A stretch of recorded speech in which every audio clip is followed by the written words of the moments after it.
امام شافعی رحمۃ اللہ علیہ کے زمانے کی بات ہے، ایک شخص تھا ان کے زمانے میں،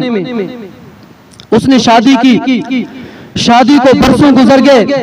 اولاد نہیں ہو رہی تھی۔ کئی برس گزرنے کے بعد اس کو رب تعالیٰ نے ایک بیٹی عطا کی۔ توجہ کرنا، جب اس کے گھر میں بیٹی پیدا ہوئی بڑا خوش ہوا کہ میرے گھر میں کوئی اولاد تو ہوئی، کوئی بچہ تو آیا۔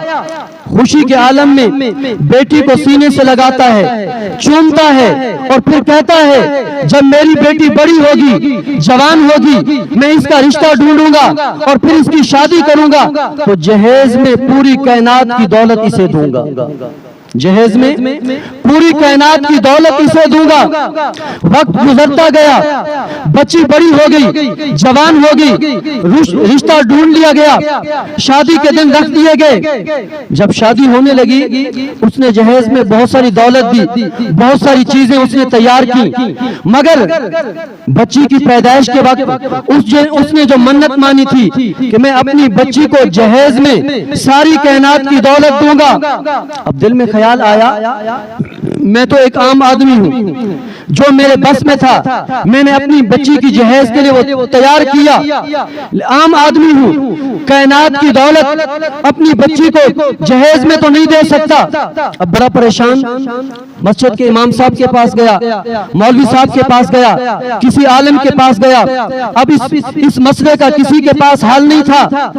ہر ایک نے اپنا اپنا حل بتایا مگر وہ مطمئن نہ ہوا۔ وقت کے امام شافعی رحمۃ اللہ علیہ کے پاس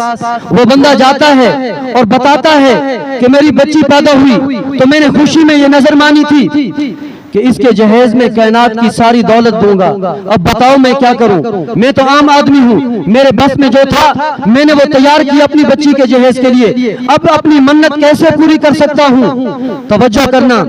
امام شافعی رحمۃ اللہ علیہ نے اسے بتایا کہ اپنی بچی کو شادی کے لیے تیار کر، اس کا نکاح کر دے۔ جب اپنی بچی کو بھیجنے لگے تو اپنی بچی کے ہاتھ میں قرآن تھما دینا، اس لیے کہ قرآن ساری کائنات کی سب سے بڑی دولت ہے، تیری منت پوری ہو جائے گی۔